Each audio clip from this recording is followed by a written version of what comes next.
الحمد لله الحمد لله وكفى وسلام على عباده الذين اصطفى أما بعد فأعوذ بالله من الشيطان الرجيم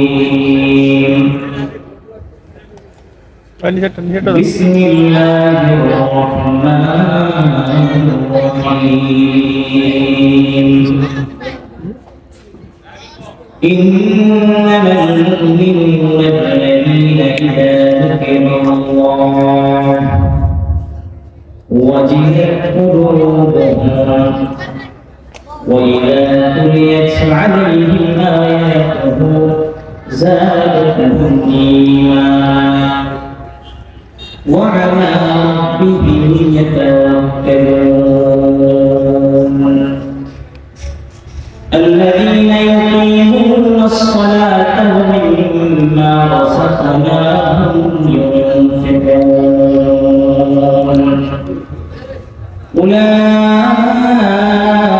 هم المؤمنون حقا لهم درجات عند ربهم ومغفرة ورزق كريم وقال رسول الله صلى الله عليه وسلم بلغوا عني ولو آية أو كما قال النبي عليه الصلاة والسلام مقصد ہے اگر تربیت العدد دخشا مقصد ہے اگر تربیت العدد دخشا بے سودہ بٹکے ہوئے مرشید کپرتو بے سودہ بٹکے ہوئے مرشید کپرتو दुनिया है रिवायात के पल्लों में गिरफ्तार दुनिया है रिवायात के पल्लों में गिरफ्तार क्या मदरसा वालों की तकदीर क्या मदरसा वालों की तकदीर गर सकते थे जो अपने जमाने की इमामत गर सकते थे जो अपने जमाने की इमामत वो बुला दिमाग अपने जमाने के भी पैरों अल्हम्दुलिल्लाह महान रब करीम के दरबारे असंख्य अगणित शुक्रिया যে মহান রূপে করিম আমাদেরকে ঐতিহ্যবাহী জামিয়া ওলকান্তি মাদ্রাসায় 3 দিন ব্যাপী মহাসম্মেলনে আজকে শেষ দিনে আমাদেরকে আল্লাহ পাক রব্বুল আলামিনের কিছু কথা রাসূল পাকের কিছু হাদিস নিয়ে আপনাদের সামনে কাহারো সুন্দর কাহারো বলবা তৌফিক আনায়াত ফরমাইয়াছেন তৌফিক দান করেছেন সেজন্যই রব্বে করিমের দরবারে একবার কালিমাতে শুকর আদায় করে আলহামদুলিল্লাহ। আমি আপনাদের সম্মুখে আল্লাহ পাক রব্বুল আলামিনের অসংখ্য আয়াত থেকে 3টি আয়াত সূরা আনফালের 3টি আয়াত উপস্থাপন করেছেন। আল্লাহ পাক রব্বুল আলামিন যদি আমাকে তৌফিক দান করেন আয়াত সম্বন্ধে কিছু আলোচনা করব ইনশাআল্লাহ। ওয়া তৌফিক ইল্লা বিল্লাহ। আল্লাহ পাক রব্বুল আলামিন সূরা আনফালের এই আয়াতগুলোর মধ্যে মুমিনের কিছু সিফাত আল্লাহ তাআলা বর্ণনা করেছেন যে সিফাতগুলো না থাকলে কোনো ব্যক্তি পরিপূর্ণ মুমিন হইতে পারে না।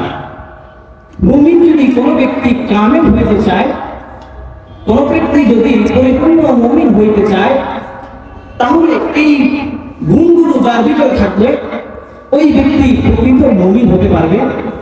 আল্লাহ পাক রব্বুল আলামিন মুমিনের নম্বর সিফাত বলতে গিয়ে কোরআন কারীমের মধ্যে ইরশাদ করেছেন ইন্নামাল মুমিনুনা আল্লাযীনা ইযা যুকিরাল্লাহ ওয়াজিলাত কুলুবুহুম। এক নম্বর কথা হইল মুমিনের সামনে যদি আল্লাহ পাক রব্বুল আলামিনের কথা কিংবা মহান রব্বুল কারীমের কোন সিফাত নিয়ে যখন আলোচনা করা হয়, মহান রব্বুর যদি কোনো মহত্ব নিয়ে আলোচনা করা হয়, তাহলে মানুষের ভীত সন্ত্রস্ত হয়ে যায়। এই আল্লাহ পাক রব্বুল আলামিনের নাম শুনে মানুষের কলব যদি ভীত সন্ত্রস্ত হয়ে যায়, এটা কিভাবে? তাফসীরে মাআরিফুল কোরআনের মধ্যে মুফতি শফিঈ রাহিমাহুল্লাহ ব্যাখ্যা করেছেন। একটা হলো মানুষের ভীতি এটা কয়েকভাবে হতে পারে। এক নম্বর হলো কোনো দুশমনের মাধ্যমে, যদি কোনো ব্যক্তি দুশমনের নাম বলে তাহলে ওই ব্যক্তি ভীত সন্ত্রস্ত হয়ে যায়। দুই নম্বর হলো যদি কোনো ব্যক্তি কোনো হিংস্র প্রাণী দেখতে পায় তখন তার ভিতরে অনেক ভয় অনুভব হয়, ভয় করতে লাগে। এটাই হলো একটা ব্যাখ্যা, কিন্তু এটা পরিপূর্ণ ব্যাখ্যা নয়। পরিপূর্ণ ব্যাখ্যা হইল আল্লাহ পাক রব্বুল আলামিনের কথা যখন আলোচনা করা হয় তখন ওই ব্যক্তির দিলের মধ্যে কম্পন সৃষ্টি হয়ে যায়। ওই ব্যক্তি মুফাসসিরিনে কেরাম আরেকটা ব্যাখ্যা দিয়েছেন। ব্যাখ্যাটি হলো যখন কোনো ব্যক্তি একা রুমের মধ্যে গিয়ে যদি গুনাহ করতে চায় তখন সাথে সাথে যখন তার দিমাগের মধ্যে চলে আসে মহান রব্বুল কারীম আমাদেরকে দেখতেছেন, মহান আল্লাহ পাক রব্বুল আলামিন আমাকে শুনছেন, মহান রব্বুল আলামিন ওয়া হুয়া আলা কুল্লি শাইইন কাদির, সমস্ত জিনিসের ক্ষমতাবান, সমস্ত ক্ষমতার অধিকারী একমাত্র আল্লাহ রব্বুল আলামিন। আল্লাহ রাব্বুল আলামিন তোমাকে দেখছেন। এটা বলি না সে গুনাহ থেকে নিবৃত্ত থেকে যায়, গুনাহ করে না, গুনাহ থেকে দূরে সরে যায়। এটাই হলো খৌফ। আল্লাহ পাক রব্বুল আলামিন আরেকটা কথা এখানের মধ্যে খৌফ না উল্লেখ কইরা আল্লাহ পাক রব্বুল আলামিন এখানের মধ্যে আজাল শব্দটা উল্লেখ করছেন। আজাল শব্দটা উল্লেখ কইরা এটাই বুঝাইতে চাইছেন যে বান্দা তুমি যখন কোনো গুনাহ করতে যাইবা, যখন তোমার দিলের মধ্যে আল্লাহ পাক রব্বুল আলামিনের স্মরণ আসবে তখন গুনাহ থেকে নিবৃত্ত হয়ে রব্বে কারীমের দরবারে লুটে পড়বা। আবার কোনো কিছু হইলে গুনাহ যদি হয়ে যায় রব্বে কারীমের কাছে ইস্তিগফার করবা, রব্বে কারীমের কাছে ইস্তিগফার করবা। এটাই হইল এক নম্বর মুমিনের সিফাত। দুই নম্বর সিফাত হইল ইন্নামাল মুমিনুনা আল্লাযীনা ইযা যুকিরাল্লাহু ওয়াজিলাত কুলুবুহুম ওয়া ইযা তুলিয়াত আলাইহিম আয়াতুহু যাদাতহুম ঈমানা। দুই নম্বর সিফাত হইল মুমিনদের সামনে যখন আল্লাহ পাক রব্বুল আলামিনের আয়াত তেলাওয়াত করা হয় তখন তাদের ঈমান বৃদ্ধি পায়। ঈমান বৃদ্ধি পাওয়ার ব্যাখ্যা কি? তাফসীরে মাআরিফুল কোরআনের মধ্যে উল্লেখ করেছেন ঈমান বৃদ্ধি পাওয়ার অর্থ হইল ঈমান যাকাওয়াত বৃদ্ধি পায়, ঈমান দৃঢ় হয়, ঈমানের স্বাদ ব্যক্তি অনুসন্ধান করতে লাগে। কোন ব্যক্তি যদি ঈমানের স্বাদ পেয়ে যায়, ঈমান যদি ওই ব্যক্তির কঠোর হয়ে যায়, যদি ঈমান যদি দৃঢ় হয় তখন ওই ব্যক্তির কলবের মধ্যে কোনো গুনাহ ভালো লাগে না, কোনো গুনাহ ভালো লাগে না, অন্য কিছু ভালো লাগে না। একমাত্র রবের দরবারে কিভাবে সিজদা কইরা রবকে রাজি খুশি কইরা রবের নৈকট্য অর্জন করা যায়, বান্দা ওই দিকেই ছুটতে থাকে, ওই দিকেই ছুটতে থাকে। উহুদের ময়দানে বিশ্বনবী জনাব মুহাম্মদুর রাসূলুল্লাহ সাহাবায়ে কেরাম যখন এদিক সেদিক হয়ে গেল আক্রমণের কারণে, কাফিরদের আক্রমণের কারণে রব্বে কারীম আয়াত নাযিল করে দিলেন। রাসূল কারীম সাল্লাল্লাহু আলাইহি ওয়াসাল্লাম সাহাবাইদেরকে একত্র করলেন। একত্র করার কারণে যখন রব্বে কারীম আয়াত নাযিল করলেন সাহাবায়ে কেরামদের ঈমান এত মজবুত হয়ে গেল, কাফিররা চলে যাওয়ার পরেও কাফিরদের সাথে মোকাবেলা করার জন্য আবার দৃঢ়ভাবে প্রস্তুত হয়ে গেল। এটাই হলো ঈমানের যাকাওয়াত হওয়া, ঈমান বৃদ্ধি পাওয়া, ঈমানের শক্তি বাড়া। তিন নম্বর সিফাত হলো আলা রাব্বিহিম ইয়াতাওয়াক্কালুন। মুমিন সব ক্ষেত্রে আল্লাহ পাক রব্বুল আলামিনের কাছে তাওয়াক্কুল অবলম্বন করে। মুমিন আল্লাহ পাক রব্বুল আলামিনের কাছে তাওয়াক্কুল অবলম্বন করে। তাওয়াক্কুলের মানে কি? তাওয়াক্কুলের মানে বুঝতে হবে। তাওয়াক্কুলের মানে এই নয় যে আমি অসুস্থ হইলাম কিন্তু ডাক্তারের কাছে যাইলাম না, ডাক্তারের কাছে না গিয়া আমি বসে রইলাম, আল্লাহ আমাকে সুস্থ করে দেবেন। না,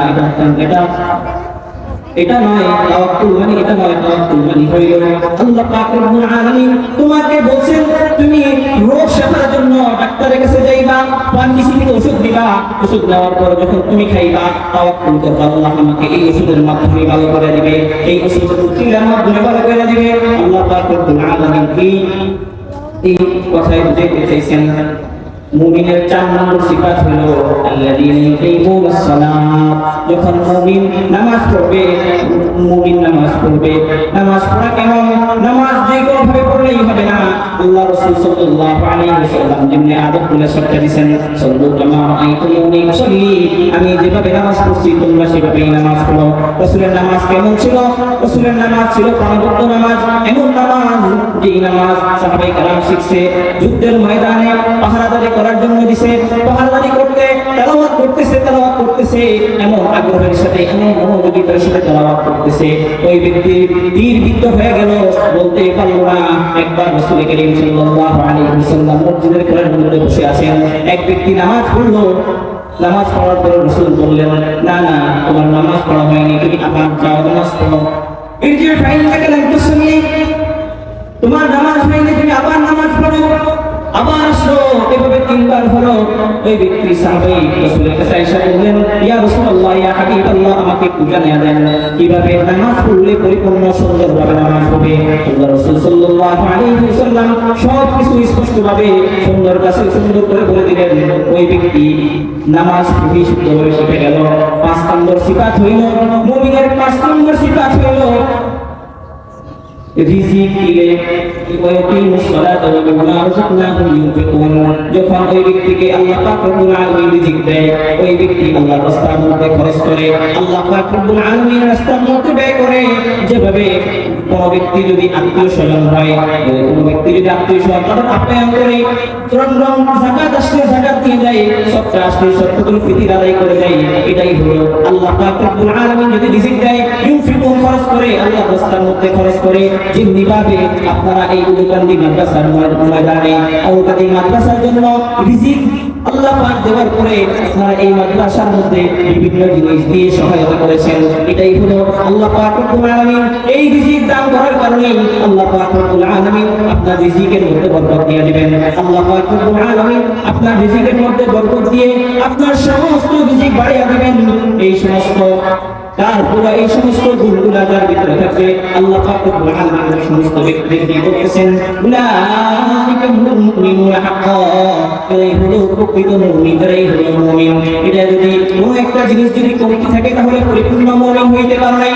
তুমি রিজিক দিন, তুমি দান করছো, যাকাত দিছো, তুমি নামাজ পড়ো, তুমি পরিপূর্ণ মুমিন হইতে পারো নাই। তুমি নামাজও পড়ছো, যাকাতও দিছো, সমস্ত কিছু করছো, এই 5টা সিফাতকে বলা হলো ওই ব্যক্তি এটা করছো।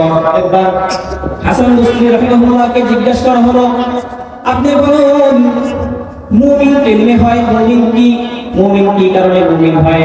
তখন এই উত্তর হাসান বসরি রাহিমাহুল্লাহ 2 ভাবে দিলেন। কয়, তোমার যদি প্রশ্নের উত্তর যদি তোমার যদি প্রশ্নের ধরন এমন হয় যে আল্লাহর উপরে ঈমান আনলাম, রাসূলের উপরে ঈমান আনলাম, শাহাদাত করে কালিমা শাহাদাত করে আমি সাহাবীদের প্রতি সকলের প্রতি ঈমান আনলাম, তাহলে তুমি মুমিন, ঠিক আছে, কিন্তু পরিপূর্ণ মুমিন এখনো হইতে পারো নাই। পরিপূর্ণ মুমিন ওই সময় হইবা তোমার যদি কথার যদি ধারণ হলো, ধরন যদি এমন হয়, তোমার কথার উদ্দেশ্য যদি এমন হয়, তুমি পরিপূর্ণ মুমিন কেমনে? পরিপূর্ণ মুমিন ওই সময় হইতে পারবা যখন তুমি আল্লাহ পাক রব্বুল আলামিনের বিধান এবং এই সূরা আল-ফাতহে যে সমস্ত 5টি সিফাত বলছে, এই সমস্ত 5টি সিফাত যদি তুমি অর্জন করতে পারো, তাহলে তুমি পরিপূর্ণ মুমিন হইতে পারবা। আল্লাহ পাক রব্বুল আলামিন বলেন, এই যে মুমিন হইলাম, মুমিনদের 5টা সিফাত অর্জন করলাম, এই জন্য এই মুমিনদের আল্লাহ পাক রব্বুল আলামিন 3টা পুরস্কার দিবেন। কয়টা বলেন? 3টা। 1 নম্বর হলো লাহুম দারাজাতুন ইনদা রাব্বিহিম, তাদের দারাজাত, তাদের মর্যাদা রব্বে কারীমের কাছে কিছু হয়ে যাবে, তাদের মর্যাদা রব্বে কারীমের কাছে হয়ে যাবে, তাদের মর্যাদা রব্বে কারীমের কাছে অনেক গ্রহণীয় হয়ে যাবে। আল্লাহ পাক এক হাদিসের মধ্যে আছে, আল্লাহ পাক রব্বুল আলামিন ফেরেশতারা মাঝে ঘোষণা দিয়ে দেয় যে আমার এই বান্দা আমার নিকটবর্তী, আমার এই বান্দা আমাকে মহব্বত করে, তোমরা আমার এই বান্দাকে মহব্বত করো। সাহাবায়ে কেরাম ফেরেশতারা তাদেরকে মহব্বত করতে লাগে। আল্লাহ পাক রব্বুল আলামিন এক নম্বর লাভ হইল দারাজাতুন ইনদা রাব্বিহিম, আল্লাহ পাক রব্বুল আলামিনের কাছে তার মর্যাদা বৃদ্ধি পেয়ে যায়। দুই নম্বর উপকার হইল, দুই নম্বর পাওনা হইল ক্ষমা গফিরা, আল্লাহ পাক রব্বুল আলামিন মাফ করে দিবেন। কিয়ামতের ময়দানে যখন হাসরের ময়দান কায়েম হয়ে যাবে তখন আল্লাহ পাক রব্বুল আলামিন তাকে মাফ করে দিবেন। কারণ কি? এই ব্যক্তির ভিতরে এই পাঁচটা গুণ আছে, এই পাঁচটা গুণ জবানি আছে, কলবিও আছে, বদনিও আছে, সব আমল, সব অঙ্গ প্রত্যঙ্গ নিয়ে আমল এই পাঁচটার ভিতরে কলবের আছে, শারীরিক আছে, মানের আছে। এই তিনটাই হলো গুরুত্বপূর্ণ। এই তিনটা সিফাত, এই তিনটা জিনিসকে যে ব্যক্তি জব্দ করতে পারলো, আল্লাহর জন্য যে এই তিনটা বিষয়টাকে দিকে আওয়াজ করতে পারলো, ওই ব্যক্তির জন্য মাগফিরা, আল্লাহ পাক রব্বুল আলামিন ওই ব্যক্তিকে ক্ষমা করে দিবেন। তিন নম্বর হইল রিজকুন কারীম, আল্লাহ পাক রব্বুল আলামিন ওই ব্যক্তিকে উত্তম রিজিক দান করবেন, উত্তম রিজিক দান করবেন, যা চাইবেন তাও পাইবেন, যা চাইতে পাইবেন না তাও পাইবেন। আল্লাহ পাক রব্বুল আলামিন ওয়াদা দিয়েছেন কে বলেন? আল্লাহ পাক রব্বুল আলামিন ওয়াদা দিয়েছেন কিয়ামতের ময়দানে এই ব্যক্তিদেরকে আল্লাহ তাআলা কেমনে রাখবেন। কবির পাশে বলতেছেন, দুস্তে আল্লাহ মুমিনেরা বেরি গুড, দুস্তে আল্লাহ মুমিনেরা বেরি গুড, রোজ ময়দান কাফিরেরা বেটাও। আল্লাহ পাক রব্বুল আলামিন বলবেন, হে মুমিন তুমি বেরি গুড, তোমাকে বেরি গুড হলো, তুমি আসো, তোমার জন্য জান্নাত প্রস্তুত করে রাখছি। আল্লাহ পাক রব্বুল আলামিন মুমিনদেরকে কিভাবে রাখবেন, কাফিরদেরকে পাকড়া করে ফেলবেন। দুস্তে আল্লাহ মুমিনেরা কামিয়ার, দুস্তে আল্লাহ মুমিনেরা কামিয়ার, রোজ মাহশর কাফিরেরা গ্রেফতার। আসল ময়দানে কাফিররা কি যাবে? আরেকটা শেয়ার করেন, দুস্তে আল্লাহ মুমিনেরা ওয়েলকাম, দুস্তে আল্লাহ মুমিনেরা ওয়েলকাম, রোজ মাহশর মুশরিকেরা জাহান্নাম। যে ব্যক্তি আল্লাহ পাক রব্বুল আলামিনের উপর ঈমান আনতে পারে না, কাফির হয়ে গেছে, ওই ব্যক্তির জন্য জাহান্নাম নবী কবি ভাষায় বুঝালেন। আল্লাহ পাক রব্বুল আলামিন আমাদেরকে যে সিফাতগুলো আলোচনা করেছি, আল্লাহ পাক রব্বুল আলামিন আমি সহ সকলকে এই সিফাতগুলো অর্জন করে আমাদেরকে জান্নাতের উঁচু মাকাম অর্জন করার তৌফিক দান করুন। আল্লাহ তাআলা আমাদেরকে কথাগুলোর উপর আমল করার তৌফিক দান করুন। ওয়া মা আলাইনা ইল্লা আল বালাগ। আসসালামু আলাইকুম ওয়া রাহমাতুল্লাহি ওয়া বারাকাতুহু।